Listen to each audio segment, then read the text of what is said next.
మొదటి టెస్ట్ మ్యాచ్లో ఘోర పరాజయం తర్వాత కాన్పూర్ వేదికగా సెప్టెంబర్ 27 నుండి భారత్తో జరగబోయే రెండో టెస్టులో తలపడేందుకు బంగ్లాదేశ్ సిద్ధమవుతుంది. ఈ మ్యాచ్లో ఎలాగైనా గెలిచి సిరీస్ను డ్రాగా ముగించాలని బంగ్లాదేశ్ ప్రణాళికలు రచిస్తోంది. అయితే ఈ మ్యాచ్కు ముందు బంగ్లా జట్టుకు ఒక గుడ్ న్యూస్ అందింది. ఈ నేపథ్యంలో ఆ జట్టు కెప్టెన్ షంటో మరోసారి టీమిండియాపై నోరు పారేసుకున్నాడు. మొదటి టెస్ట్ మ్యాచ్ మొదలు కాకముందు పాకిస్తాన్ జట్టుని క్లీన్ స్వీప్ చేశాక వచ్చిన ఓవర్ కాన్ఫిడెన్స్తో టీమిండియాని కూడా ఓడిస్తామంటూ మీడియా ముఖంగా షంటో అతి వ్యాఖ్యలు చేసిన సంగతి తెలిసిందే. దీన్ని సీరియస్గా తీసుకున్న రోహిత్ సేన బంగ్లాని చిత్తుగా ఓడించి వారికి గట్టిగా బుద్ధి చెప్పింది. అయినా సరే బంగ్లాకి ఇంకా బుద్ధి రాలేదనుకుంటా. రెండో టెస్టులో ఇండియాని ఓడించడమే మా లక్ష్యం అంటూ తాజాగా షంటో పేర్కొన్నాడు.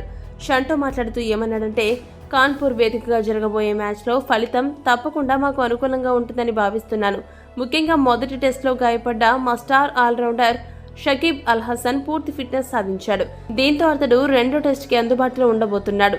అది మా జట్టుకి ఎంతో ఊరట కలిగించే అంశం. చెన్నై టెస్టులో గాయం కారణంగా అతడు 2 ఇన్నింగ్స్లో కలిపి అతను కేవలం 21 ఓవర్లు మాత్రమే వేయగలిగాడు.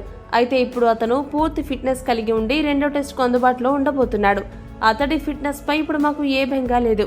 అంతేకాదు అతడి పైన తమకు పూర్తి విశ్వాసం ఉందని, స్పిన్కి అనుకూలించే కాన్పూర్ మైదానంలో షకీబ్ తప్పకుండా టీమిండియాని ఇబ్బంది పెడతాడంటూ చెప్పుకొచ్చాడు. తొలి టెస్టులో తమ ఆటగాళ్లు స్థాయికి తగ్గ ఆటతీరు కనబరచలేకపోయారని, అందుకే ఓటమి పాలయ్యామని చెబుతూ ఇప్పుడు కాన్పూర్ టెస్టులో తిరిగి పుంజుకుంటామన్న నమ్మకం ఉందని, ఇండియాని స్పిన్తో ఇరకాటంలో పెట్టి వారికి గట్టి పోటీ ఇస్తామని షంటో ముగించాడు. ఈ వీడియో కనుక మీకు నచ్చినట్టయితే లైక్, షేర్, కామెంట్ చేయండి. మరిన్ని స్పోర్ట్స్ అప్డేట్స్ కోసం మా ఛానల్ సబ్స్క్రైబ్ చేసుకోండి.